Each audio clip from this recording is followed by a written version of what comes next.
What up, guys? It's Cobalt, and today I just want to talk through some hard truths. I don't know, it's just. I just hate that life is so up and down.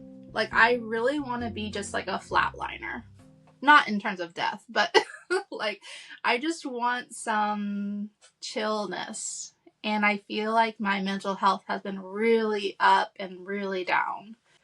April was coming in at a good pace in terms of dog sitting. It was every other week I had free. And so this weekend I decided I just needed one more stay to make my mortgage payment through Rover next month. So I went ahead and blocked all of my free days so that way I would really have a full solid week free with just me.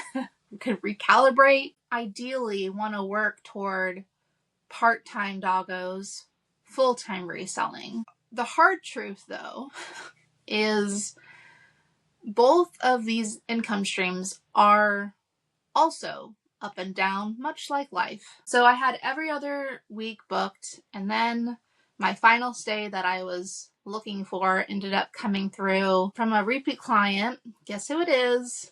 It is Ellie.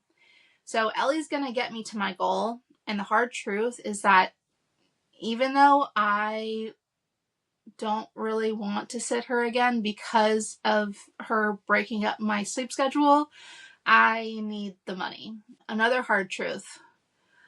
I need to do the math, and that's something on my to-do list. Maybe I can figure it out and talk about it maybe Wednesday or Thursday, but I think I'm in the negative. So for the last 3 months, I've been heavily saving. The way my bank account currently is set up is, since I'm just a sole proprietor, IRS doesn't care where the money's coming from, and it's all my money. I have Rover, I have Amazon money, I have eBay money. It's all filtering into this one bank account. And all of my streams of income also use the same credit card. So it's all been funneled in, and then from there it goes into a profit first system. So April forward, I'll be doing a profit first system where my savings rate will only be 10% of everything that comes in. It'll just be filtered through because my bank does it automatically into these separate buckets. But right now I have my savings at 0. And what I'm doing is every Friday, I'm going through everything that's sold on eBay. See, I'll have an example here. I can just show you. I'm going through each day. This is the number, how many items. This is the date. And then every number is how much I made, what eBay is showing me. Then from there, I add up the total for each day and I put it down here. So, for example, this was last week. My total amount that eBay gave me was $641.99. The number of items I sold last week was 34. So I multiply 34 items times my current cost of goods, which is $4.84. So 34 times 44 equals $164.56. Then I subtract the total of what eBay paid me out minus the cost of goods to get the total of $477.43. And then from my bank account, I then move $477.43 into my savings fund. So this is way above 10%, obviously. This is everything for eBay. And then I have my actual business savings. It lives in a different bank account, which gives me more interest than my business banking account does. So I added that $477.43 to my current business savings amount. And that is now, I guess I'll just go ahead and share it. I don't care. My current savings in doing this exact process every week since January, it's $2,521.96. So I'm really proud of that number because when I started business savings in January, I was at $55 because I had been running a profit first system and basically using all of my payouts to go towards inventory and bills. So I'm able to save rapidly because not only are my payments increasing each week, but I'm basically saving all of it and putting it into another bank account. So the hard truth now is what I would have saved if I did it the profit first way was 10% of $477.43. So I believe that's like $47 is what I normally would have saved. And then the rest would have been divvied into owner draw and inventory. So I was looking at the numbers and I spent February and March reducing. What that looks like is because I was a graphic designer, I had a lot of subscriptions to things that I'm no longer using. I either deleted those subscriptions or I moved them to a personal card. I had a business credit card for my design side. So I went ahead and closed that account. And then I also went into the business credit card for what I'm currently doing, Rover and eBay. And I made sure that my subscriptions were up to date. I'm getting payouts through Amazon, but I'm not really putting anything into it. So I have a few subscriptions like for repricers, for scouting software that I'm not using. So I went ahead and deleted those subscriptions. Basically last year, my setup was design. So I had a bunch of freelance clients and I had a QuickBooks account for my design side.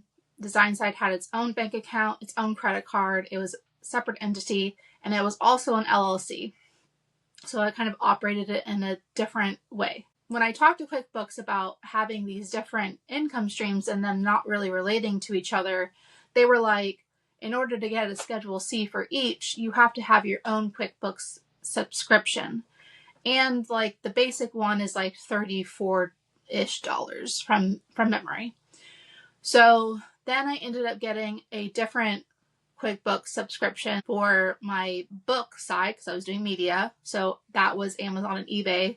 And then I had another one for my extracurricular, which was at the time Rover, and I was selling these like candles.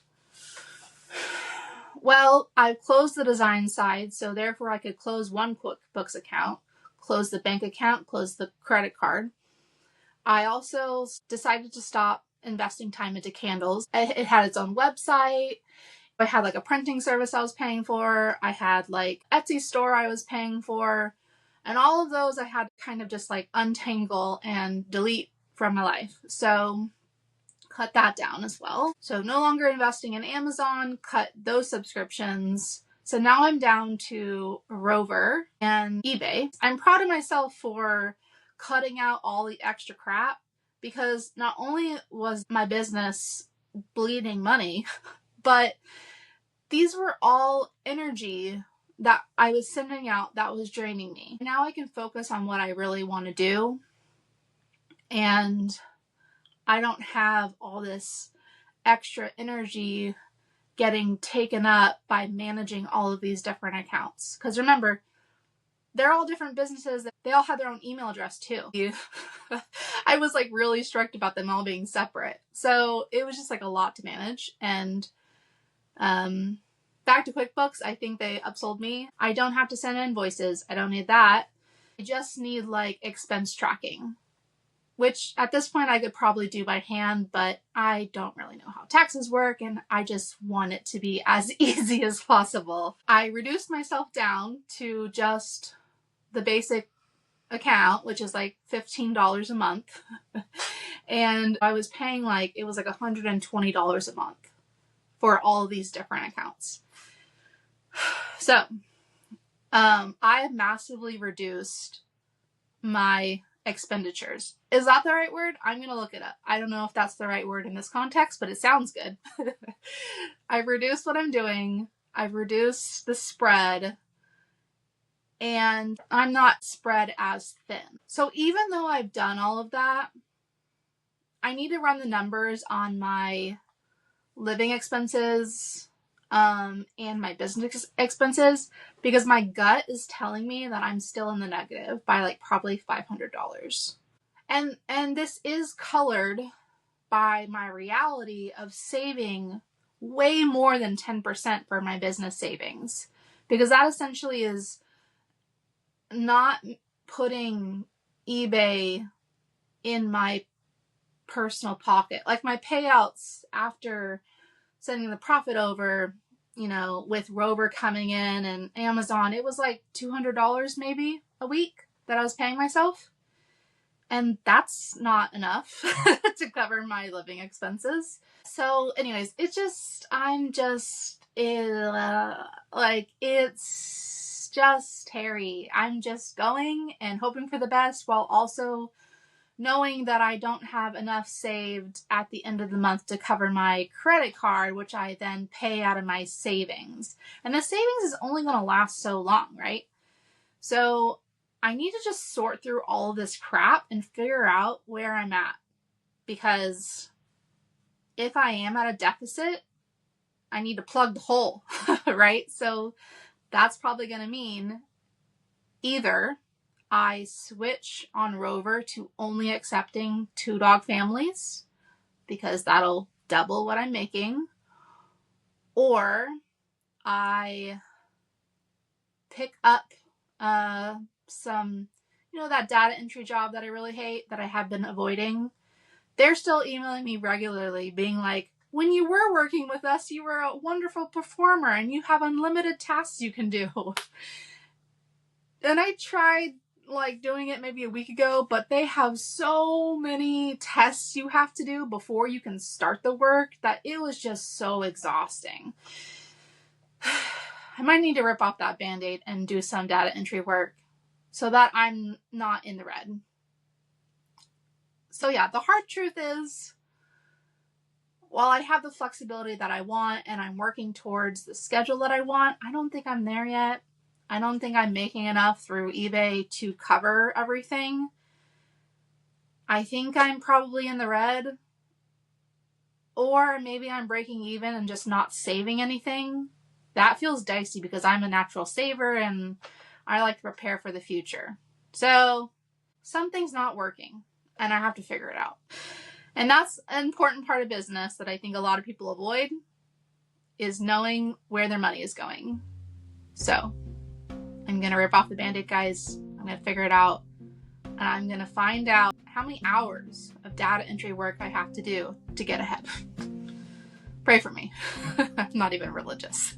All right. Bye, everyone. Thanks for listening.